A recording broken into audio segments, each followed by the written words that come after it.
जय हिंद दोस्तों, आज हम शुरू करने जा रहे हैं यूपी जीके का एक बेहद महत्वपूर्ण और स्कोरिंग टॉपिक उत्तर प्रदेश के खनिज संसाधन। और इन नोट्स का मुख्य उद्देश्य ही यही है कि जो यूपी पुलिस, लेखपाल, पीईटी और बाकी जो राज्य स्तरीय परीक्षाएं हैं, उनके लिए इस टॉपिक को डिकोड किया जाए। हाँ, और दिलचस्प बात यह है कि मतलब इस स्रोत ने सीधे सीधे सूचियां पकड़ाने के बजाय पूरे राज्य को ट्रिक जोन्स में बांट दिया है। ट्रिक्स के जरिए याद करना बहुत आसान हो जाता है। बिल्कुल। तो चलिए इसकी तह तक जाते हैं। सबसे पहले नोट्स में एक बहुत ही बुनियादी सिद्धांत दिया गया है कि यूपी में खनिज मुख्य रूप से सिर्फ दक्षिणी पठारी क्षेत्रों में ही पाए जाते हैं। हाँ, और इस तथ्य के पीछे एक बहुत ही ठोस भूगर्भीय कारण है। मैं बताती हूँ। भारत का जो प्राचीन प्रायद्वीपीय पठार है ना, पेनिनसुलर प्लेटू जिसे कहते हैं। बिल्कुल, तो ये जो दक्षिणी यूपी है, उसी का एक विस्तारित हिस्सा है। इसे हम विंध्य पर्वतमाला और बुंदेलखंड का पठार भी कहते हैं। अच्छा, तो इसीलिए वहां खनिज मिलते हैं। हाँ, क्योंकि जो गंगा के मैदान हैं, वो तो नदियों द्वारा लाई गई गाद और मिट्टी से बहुत बाद में बने हैं। मतलब मिट्टी के उन मैदानों में लोहे या कोयले की खदानें तो नहीं मिल सकती ना। हाँ, ये तो कॉमन सेंस की बात है।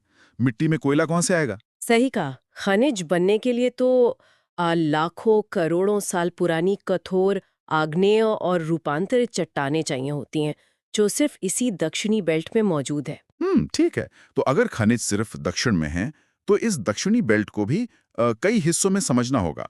स्रोत सामग्री ने इसे बहुत ही तार्किक तरीके से विभाजित किया है। हाँ, उनका जो पहला जोन है, हाँ, सबसे पहला और शायद सबसे महत्वपूर्ण जोन है सोनभद्र और मिर्जापुर। मतलब इसे उत्तर प्रदेश का इंजन रूम कहा जा सकता है।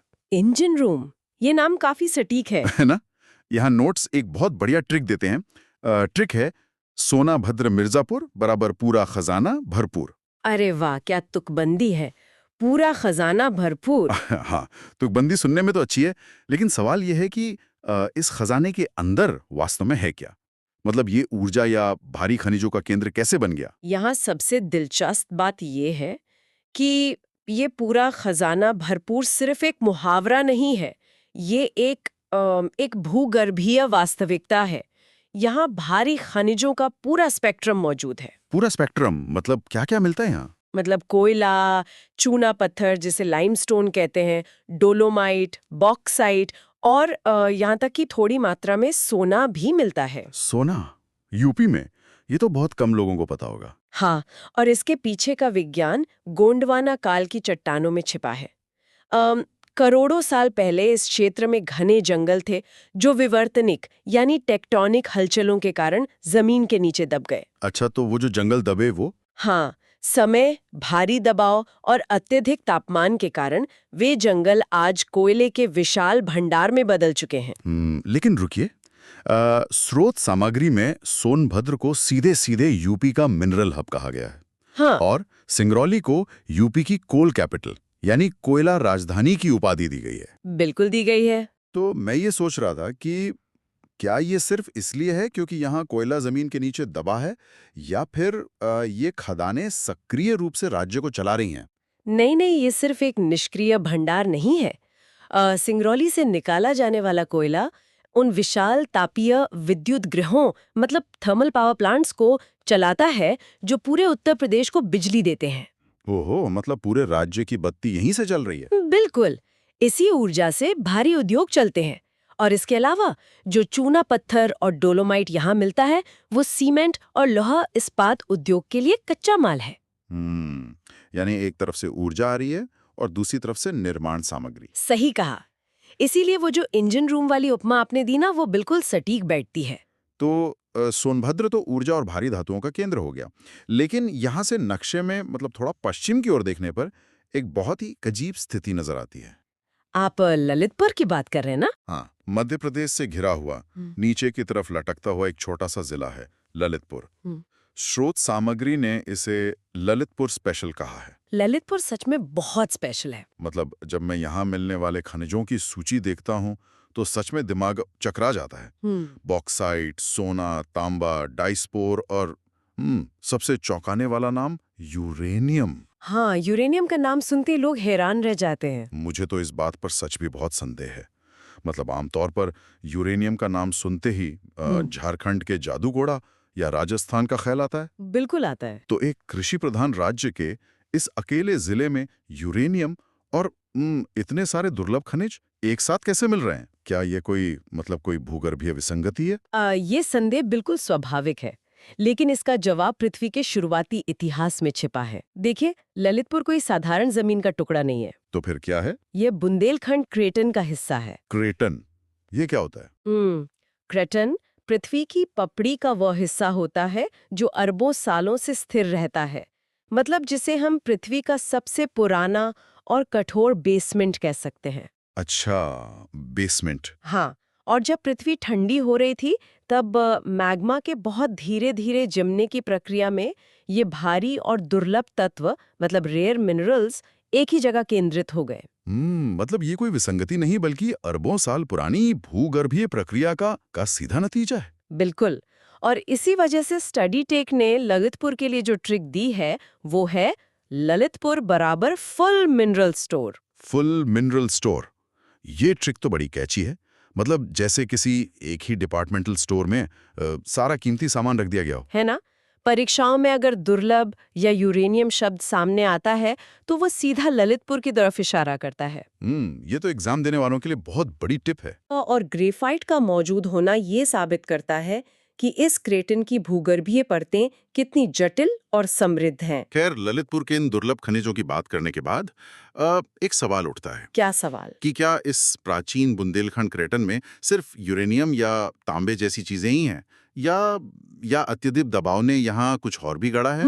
आप डायमंड बेल्ट की तरफ इशारा कर रहे हैं? हाँ, स्रोत सामग्री हमें अब उस क्षेत्र की ओर ले जाती है जहां ग्रेनाइट और हीरे छिपे हैं। मतलब पूरा बुंदेलखंड बेल्ट जिसमें बांदा, महोबा, झांसी और ललितपुर शामिल हैं। और इसके लिए जो ट्रिक दी गई है वो मुझे सबसे ज्यादा पसंद आई। अरे वो तो बहुत ही रचनात्मक है। ट्रिक है झांसी वाली ललिता ने महंगे बांधे डायमंड। हाँ, ये ट्रिक जितनी मनोरंजक है उतनी ही कारगर भी है। हाँ, इसे डिकोड करना बहुत आसान है। मतलब झांसी से झांसी जिला, ललितपुर से ललितपुर, महंगे से महोबा और बांदे से बांदा। और इन सबको जोड़ने वाली कड़ी है डायमंड यानी हीरा। चलिए इसकी तह तक जाते हैं। मतलब यहाँ बात सच में बहुत दिलचस्प हो जाती है। अगर इसके पीछे के विज्ञान को समझा जाए तो ये ऐसा है जैसे पृथ्वी के भीतर कोई विशाल प्रेशर कुकर चल रहा हो। Pressure cooker? वो कैसे? देखिए, हीरा मूल रूप से सिर्फ कार्बन है ना? हाँ, बिल्कुल। लेकिन जब उस कार्बन को लाखों सालों तक अत्यधिक गर्मी और विवर्तनिक दबाव में रखा जाता है तो वो हीरे में बदल जाता है। और जहां इतना दबाव होगा वहां की चट्टानें भी असाधारण रूप से कठोर होंगी। मैं समझ रही हूँ आप क्या कह रहे हैं। तो शायद यही कारण है कि इस डायमंड बेल्ट में ग्रेनाइट भी प्रचुर मात्रा में मिलता है। ये प्रेशर कुकर वाली एनालॉजी बिल्कुल सटीक है। ग्रेनाइट एक बहुत ही कठोर आग्नेय चट्टान है जो मैग्मा के धीरे धीरे ठंडे होने से बनती है। अच्छा। और बुंदेलखंड क्षेत्र की यही कठोर चट्टानें इसकी असली पहचान है। बांदा और झांसी मुख्य रूप से डायमंड और ग्रेनाइट के लिए ही जाने जाते हैं। तो ये जो आजकल घरों में या स्मारकों में ग्रेनाइट लगता है, हाँ, ये कोई आश्चर्य की बात नहीं है कि इसी ग्रेनाइट का इस्तेमाल बड़े बड़े स्मारकों और आधुनिक निर्माण कार्यों में होता है। ये सब वहीं से आता है। खैर, अब तक की चर्चा में तो दक्षिणी पठार का ही दबदबा रहा है। मतलब सोनभद्र की ऊर्जा, ललितपुर के दुर्लभ खनिज और बुंदेलखंड के हीरे। हाँ, दक्षिण का हिस्सा ही खनिजों से भरा है। लेकिन क्या उत्तर प्रदेश का बाकी हिस्सा खनिजों के मामले में पूरी तरह से खाली है? मतलब स्रोत सामग्री की दिशा अब पूर्वांचल, तराई और पश्चिमी यूपी की तरफ मुड़ती है। खाली तो नहीं कह सकते। इन क्षेत्रों में सोना, तांबा या यूरेनियम तो नहीं है, फिर भी इन्हें ट्रिक जोन्स में शामिल किया गया है। क्यों? अगर हम इसे बड़ी तस्वीर से जोड़कर देखें तो हर क्षेत्र की एक अलग भूगर्भीय कहानी है। वो कैसे? देखिए, दक्षिणी पठार में धात्विक खनिज मिलते हैं, मतलब मेटालिक मिनरल्स। लेकिन गंगा के मैदान और तराई क्षेत्र हल्के खनिजों और विशेष रूप से निर्माण सामग्री के लिए जाने जाते हैं। निर्माण सामग्री? हाँ। मतलब बिल्डिंग मटेरियल्स? हाँ, यहाँ विवर्तनिक दबाव नहीं है बल्कि नदियों और अवसादन का मतलब सेडिमेंटेशन का खेल है। अच्छा, इसे समझने के लिए पूर्वांचल की ट्रिक देखते हैं। ट्रिक है गाजीपुर, बलिया बराबर नमकीन बालू। नमकीन बालू? हाँ, अब सतह पर देखा जाए तो नमकीन बालू बहुत ही अजीब शब्द लगता है।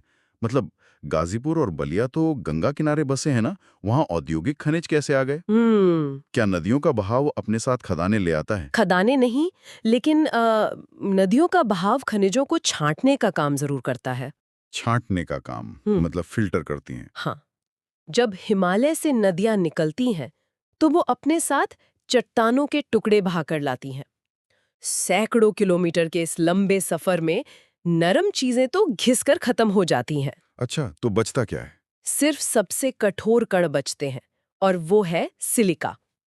यही सिलिका जब गाजीपुर और बलिया के पास जमा होता है, तो वो कांच बालू यानी ग्लास सैंड का रूप ले लेता है, ओहो, कांच बालू। जिसका सीधा इस्तेमाल कांच उद्योग में होता है।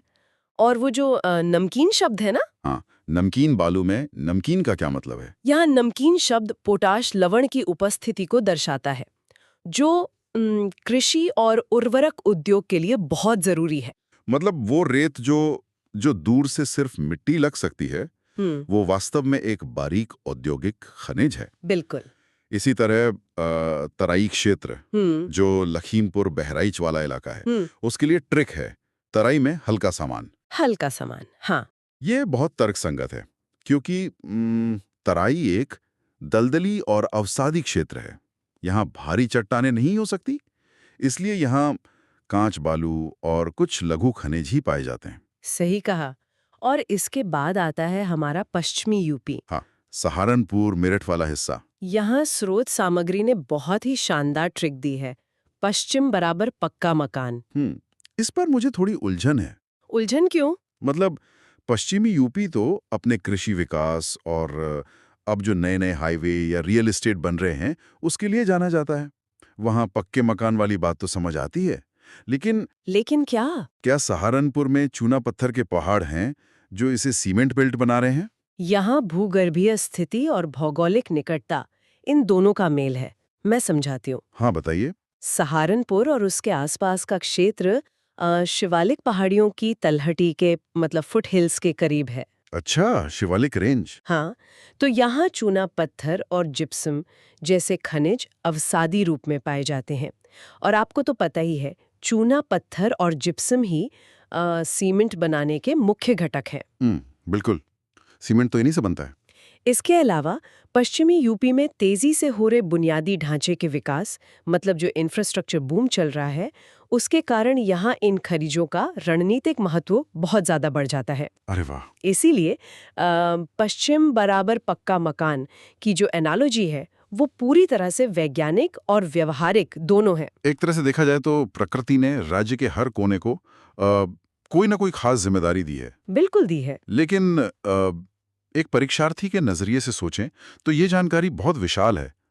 मतलब परीक्षा के दबाव वाले माहौल में जहां समय कम होता है और तनाव बहुत ज्यादा, दिमाग अक्सर ब्लैंक हो जाता है। हाँ, प्रेशर में चीजें भूल जाती हैं। इतनी सारी ट्रेक्स, इतनी सारे जिले और खनिजों के नाम, कोई इसे एक साथ कैसे याद रख सकता है? इसीलिए तो स्टडी टेक ने इसके लिए एक बहुत ही कारगर रामबाण सारणी तैयार की है। रामबाण सारणी, इसमें क्या है? यहाँ सबसे दिलचस्प बात यह है कि ये रामबाण सारणी वास्तव में संज्ञानात्मक विज्ञान के एक बहुत ही बेहतरीन सिद्धांत पर काम करती है। कॉग्निटिव साइंस, वो कैसे? ये पूरे विषय का निचोड़ सिर्फ 4 छोटे हिस्सों में बांट देती है। बस आपको ये याद रखना है: बुंदेल बराबर डायमंड, सोनभद्र बराबर कोयला, पूर्वांचल बराबर नमक, पश्चिम बराबर सीमेंट। बुंदेल डायमंड, सोनभद्र कोयला, पूर्वांचल नमक, पश्चिम सीमेंट, बस इतना ही? हाँ, बस इतना ही। तो इस सब का आखिर क्या मतलब है? मतलब ये मैट्रिक्स इतनी प्रभावी इसलिए है क्योंकि ये दिमाग में एक मेंटल मैप तैयार कर देती है। बिल्कुल, एक विजुअल मैप बन जाता है। परीक्षा हॉल में जब कोई बहुविकल्पीय प्रश्न या एमसीक्यू सामने आता है तो लंबे पैराग्राफ याद नहीं आते। एकदम सही। लेकिन अगर सवाल भारी उद्योगों या ऊर्जा से जुड़ा है तो ये मैट्रिक्स सीधे सीधे दिमाग को सोनभद्र वाले ब्लॉक की तरफ धकेल देती है। और अगर पोटाश लवण या कांच बालू का जिक्र है, तो नमक शब्द तुरंत पूर्वांचल के गाजीपुर बलिया से जुड़ जाता है। हाँ, ये रटने की जगह जानकारी को दिशाओं के साथ टैग करने का तरीका है। और यही हार्ड वर्क को स्मार्ट वर्क में बदलता है। स्रोत सामग्री ने ये सच में साबित कर दिया है कि अगर भूविज्ञान जैसे जटिल और सूखे विषय को भी सही विजुअल कॉन्सेप्ट्स, तार्किक ट्रिक्स और मैट्रिक्स के जरिए समझा जाए तो वो कभी नहीं भूलता। बिल्कुल नहीं भूलता।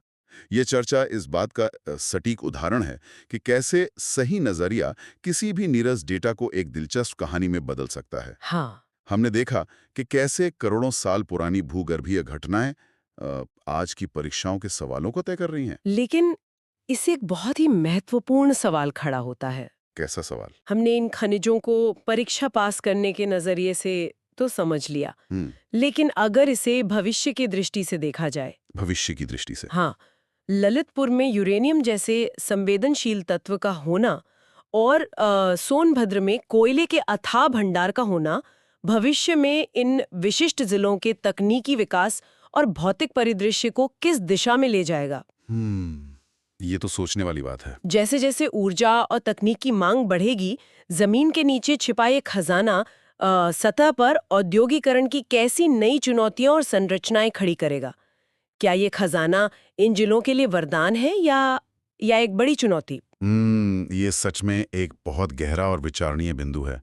मतलब खजानों के बाहर का भविष्य उतना ही जटिल होने वाला है जितना जमीन के नीचे का भूगोल। बिल्कुल। खैर, फिलहाल के लिए इस खजाने के रहस्य सुलझ चुके हैं और परीक्षाओं के लिए जो ट्रिक्स चाहिए थी वो भी मिल गई हैं। हाँ, तैयारी करने वालों के लिए तो ये पूरा एक पैकेज बन गया है। तो बस ऐसे ही जटिल विषयों को डिकोड करते रहने और नई जानकारी खोजते रहने के संदेश के साथ आज की इस डीप डाइव को यहीं समाप्त करते हैं। जल्दी मिलेंगे एक नई विस्तृत चर्चा के साथ। नमस्कार।